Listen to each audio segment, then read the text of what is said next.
My girlfriend asked me to pay rent while she vacationed with her ex, so I moved out overnight and she returned to an empty apartment.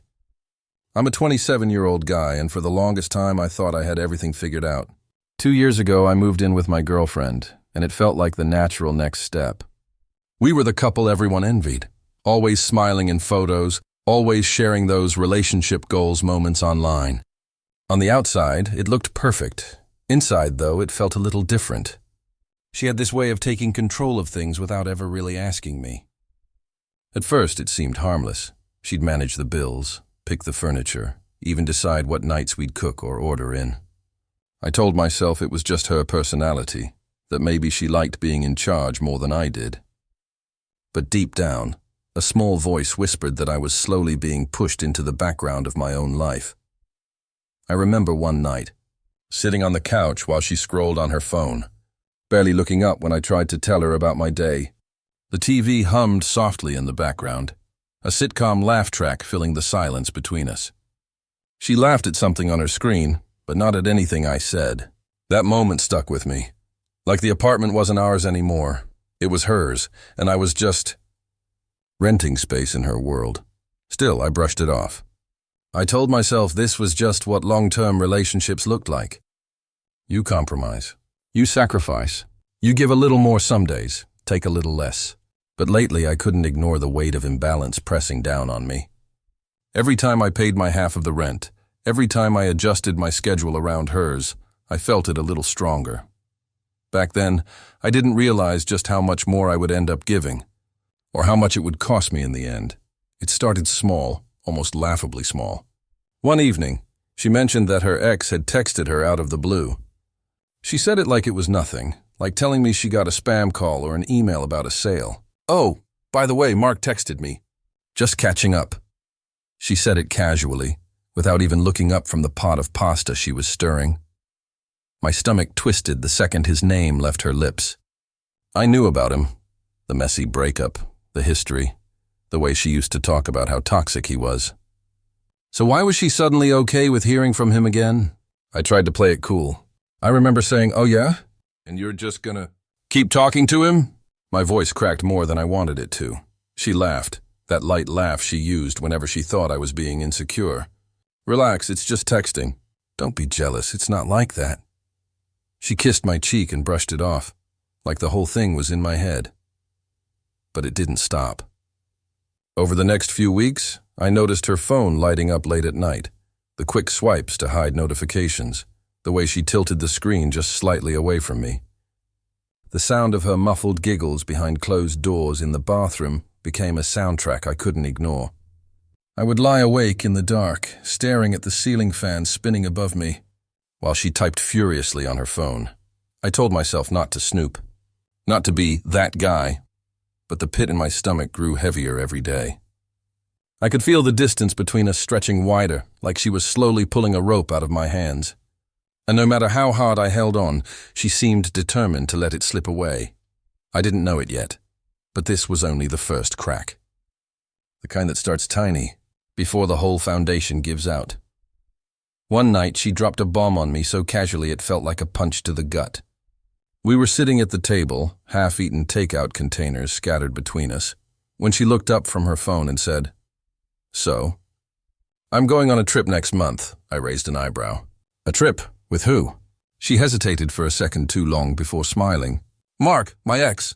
He invited me on this little getaway and I think it'll be fun. Just a week. Nothing serious." My fork clattered onto the plate. I couldn't even process the words. My girlfriend was planning a vacation with her ex, and she was telling me about it like she was announcing she needed new shoes. I felt my chest tighten, heat rising to my face. "Are you serious? You want me to just sit here while you go off with him?" She didn't even blink. "Yeah, you'll be fine. Oh, and I'll need you to cover the rent for the month since I'll be spending on the trip. You know, just to make things easier."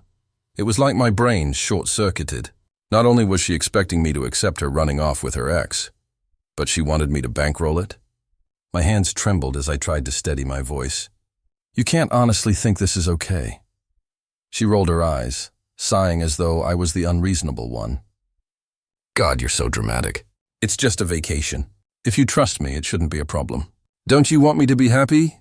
Her words felt like poison, wrapping around me, squeezing until I couldn't breathe. For the first time, I realized I wasn't just being ignored. I was being used, and somewhere deep inside, a spark flickered. If she could treat me like this, maybe I didn't need to stay at all. I couldn't let it go. Every time I thought about her vacation plans, anger bubbled up until it boiled over. A week later, I finally confronted her. We were in the living room, the blinds half drawn, sunlight streaking across the carpet. And I said, "Listen, I don't feel right about this. You're asking me to pay rent while you go off with your ex. Do you hear how insane that sounds?" She didn't flinch.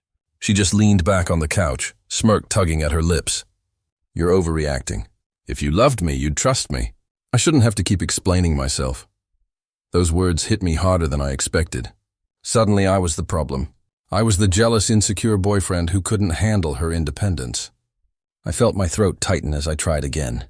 This isn't about trust. It's about respect. You don't respect me if you think this is okay. Her eyes narrowed, and her voice turned sharp. "Wow, you sound pathetic right now. Maybe you're just threatened because he's more successful than you. Maybe you're scared I'll realize I could do better." The room went quiet except for the ticking of the clock on the wall. Her words echoed inside me, carving deep into insecurities I rarely admitted to anyone. I remember staring at the faded rug beneath my feet, trying to swallow the shame she'd just shoved down my throat. Then, as if twisting the knife, she softened her tone, brushing my arm lightly. "Come on, babe. Don't ruin this. It's just 1 week. You'll see. Everything will be fine." I nodded weakly, but inside something broke. It wasn't just about a vacation anymore. It was about the way she could take my fears, flip them around, and make me feel guilty for even having them. And that's when I realized she wasn't just selfish. She was manipulating me into silence. The day she left for the trip felt surreal. I stood in the doorway as she rolled her suitcase out, chatting on the phone with him, not even sparing me more than a distracted wave. The sound of her laughter drifted down the hallway as the elevator doors closed, leaving me in a silence so thick it felt like the walls were pressing in. I walked back into the apartment, and for the first time it didn't feel like home. The couch looked too big, the pictures on the wall suddenly hollow. I sat on the edge of the bed and stared at the dent in the mattress where she used to sleep. Every corner of the room whispered her presence, but all I felt was absence. That night, I lay awake, staring at the ceiling fan as it spun endlessly. My chest felt heavy, like someone was sitting on it. The hum of the refrigerator in the kitchen was the only sound in the apartment, and I realized how utterly alone I was, not just physically, but emotionally. I wasn't her partner. I was her safety net, her financial backup plan, her placeholder until something better came along. I tried to fight the thoughts, tried to convince myself it was just a bad week, that things would return to normal when she got back. But deep down, I knew the truth. There was no normal anymore. Not after this. In that emptiness, something shifted. The anger that had been simmering under the surface began to burn hotter, sharper. For once, I wasn't just sad. I was furious. Furious that I had allowed myself to become nothing more than an accessory in my own relationship. And as I lay there in the dark, a single thought began to form, solid and undeniable. I couldn't keep living like this. Something had to change, and soon. By the third day of her trip, my anger had crystallized into something sharper, resolve. I remember waking up in that too-quiet apartment, sunlight streaming through the blinds, and thinking, I don't owe her my silence anymore. I don't owe her anything. The idea hit me like a jolt of electricity. What if I just left? What if, instead of sitting here stewing while she vacationed with her ex, she came home to nothing? The thought terrified me and thrilled me at the same time. That afternoon, I called a couple of close friends I trusted. "I need help moving out," I said, my voice shaking. They didn't even ask why. They just said, "When?" By evening, I had rented a small truck, and the plan was in motion. I moved quickly, almost mechanically. Pulling my clothes from drawers, stacking boxes, stripping my side of the closet bare. Every time I sealed a box with tape, the sharp rip of the roll echoed like a declaration of freedom. I could almost feel the weight lifting off my shoulders with each piece of my life I packed away. Still, there was fear clawing at me. What if she found out mid-trip? What if she came back early? My heart pounded with every creak of the hallway, as though she might walk in at any second. The air felt charged, heavy with adrenaline. By midnight, the apartment looked like a shell. My bookshelves were empty, my desk gone, the drawers hollow. I stood in the living room, staring at the bare space where my TV once sat, and I felt something I hadn't in months. Control. For the first time, I wasn't waiting for her to decide what my life would look like. I was deciding for myself, and as I locked the door behind me, a strange calm washed over me, knowing she'd have no idea what awaited her when she returned. The day she came back is burned into my memory like a scene from a movie. I was sitting in my new place, a small, bare apartment that smelled faintly of fresh paint and cardboard, when my phone buzzed. It was her. At first I ignored it, but then the calls kept coming, one after another, like an alarm I couldn't shut off. Finally I answered. The sound of her voice was panicked, almost shrill. "Where are you?" "What the hell did you do?" I could picture her walking into that apartment, suitcase in hand, expecting everything to be exactly as she left it. Instead, she would have found silence, empty shelves, bare walls, and a hollow echo bouncing through the rooms. I imagined her dropping her bags, running from room to room, opening closets that no longer held my clothes, drawers that no longer stuck because they weren't weighed down with my things. Her words tumbled through the phone, frantic and broken. "You moved out? You seriously just left? Are you insane?" I didn't give her the satisfaction of a long explanation. I just said quietly, "I'm done. I'm not your backup plan anymore." And then I hung up. The silence afterward was deafening, but in the best way possible. For the first time, I wasn't drowning in her expectations, her manipulations, her casual cruelty. I was free. But it didn't take long for that silence to be filled again. Within minutes, the texts started pouring in, each one more desperate than the last. And beneath every word, I could feel the panic of someone realizing that the control they thought they had was gone. Still, I knew this was only the beginning. She wasn't the type to let go quietly. The messages started out furious. "You're heartless. You blindsided me. No real man would do this." Each text was like a rapid-fire bullet, her rage spilling through the screen. I set my phone down on the counter and just stared at it buzzing, vibrating across the surface like it was possessed. Then the voicemails came. Her voice cracked between sobs and shrieks, her tone swinging wildly from anger to desperation. "How could you do this to me? After everything I gave you? You're a coward running away like this." In the background, I could hear doors slamming, her footsteps pounding the apartment floor as if yelling into the phone wasn't enough. The irony stung me. This was the same woman who told me I was insecure, paranoid, pathetic. And now she was unraveling, spitting out the very accusations she once dismissed when the roles were reversed. For once, I wasn't the one begging for scraps of attention. She was. I leaned against the wall of my new place, taking in the chipped paint and the faint smell of dust, and felt an odd calm wash over me. The sound of her breakdown was almost cathartic, like proof that I had finally broken the cycle. Still, part of me couldn't help but think, was this really all it took to strip away her mask? One act of defiance, one decision to take back my life, and suddenly she was crumbling. I didn't respond. I didn't feed the fire. Instead, I let her words fill the void she had left behind, a reminder of everything I had escaped. But just as I began to settle into that quiet satisfaction, a friend called me with news that made my stomach drop, and that's when I realized her lies went deeper than I ever imagined. A couple of days after the meltdown, one of our mutual friends reached out. I hadn't expected to hear from him, but his voice carried that hesitant edge, the kind people get when they know what they're about to say will cut deep. He said, "Man, I think you should know the truth about that trip." My stomach tightened. "What truth?" he sighed. "She didn't just go on vacation with her ex. She told him you were just her roommate, that you were basically there to help cover the bills. Like, you weren't even her boyfriend anymore." I froze, my mind spinning. The woman I had loved, lived with, sacrificed for, had erased me entirely. I felt my chest cave in, as if all the air in the room had been sucked out. Every fight, every manipulation, every time she told me I was paranoid, it all twisted into something darker. She hadn't just disrespected me.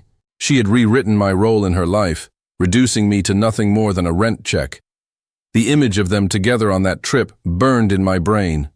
Her laughing, holding his hand, maybe even sharing the bed we had once shared. All while I sat alone, paying the bills, believing I was fighting for our relationship. I asked my friend if he was sure, desperate for some crack in the story. But his voice was steady. "I'm sorry, man." She bragged about it, like she thought it was funny.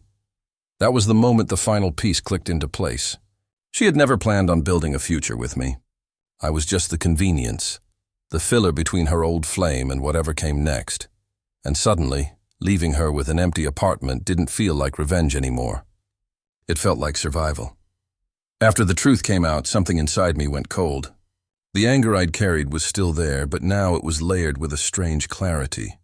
She hadn't just hurt me, she had erased me. And now, karma was waiting for her at the door.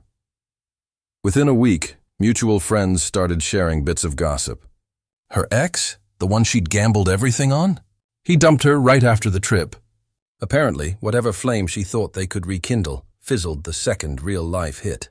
And now she was stuck. No boyfriend, no ex, no backup plan. Worse, she couldn't afford the apartment on her own. Rent notices piled up.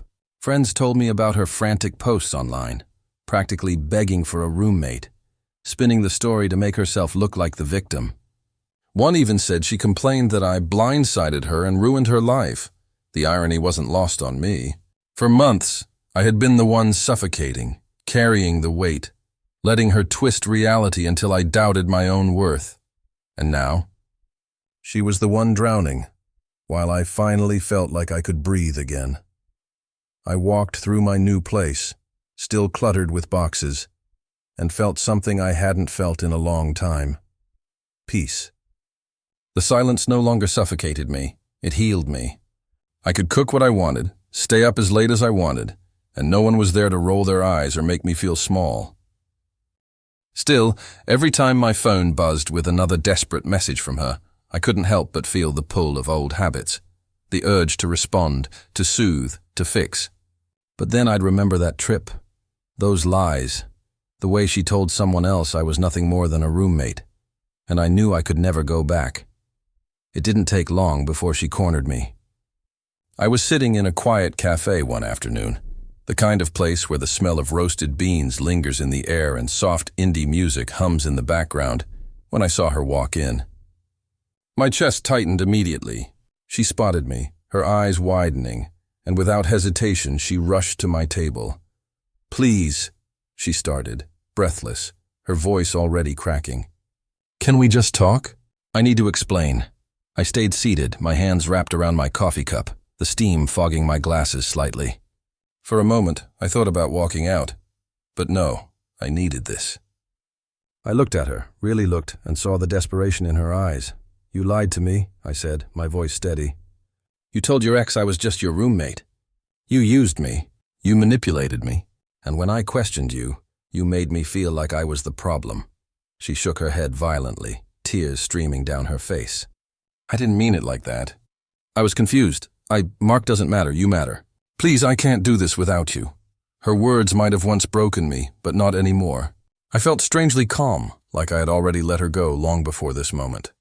I leaned forward slightly and said, "You had everything, my love, my trust, my loyalty, and you treated it like trash.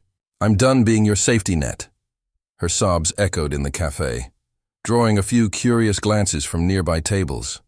I pushed my chair back, the scrape of the metal legs against the floor punctuating my decision. As I walked out, I heard her call my name one last time, voice cracked and pleading. But I didn't look back. For the first time in years, closure didn't feel like words. It felt like leaving. Walking out of that cafe felt like walking out of a cage I hadn't realized I'd been trapped in for years. The cool air hit my face, and for the first time it didn't sting. It felt cleansing. I didn't feel the urge to check my phone, to wonder what excuse she might throw at me next. or to brace myself for another round of gaslighting. I just felt free. That night, I went back to my new apartment. The place was still messy with boxes, mismatched furniture, and walls that hadn't seen a single picture yet, but it felt more like home than anything I had shared with her. I made myself dinner, just pasta with jarred sauce, and sat cross-legged on the floor eating straight from the bowl. And you know what? I smiled. I hadn't realized how long it had been since I genuinely smiled. Her texts kept coming for a while. Apologies, please, manipulative guilt trips, all of it. But every time my phone buzzed, I ignored it. Eventually, the silence on her end told me what I already knew. She'd moved on to finding her next lifeline, her next roommate, and I had finally broken free from the cycle. Looking back now, I realize she didn't just take advantage of me financially. She chipped away at my self-worth, made me believe I was lucky just to be in her orbit. But losing her wasn't a loss. It was the biggest win of my life. Sometimes walking away isn't weakness. Sometimes it's the bravest thing you can do. She came home to an empty apartment. I came home to myself.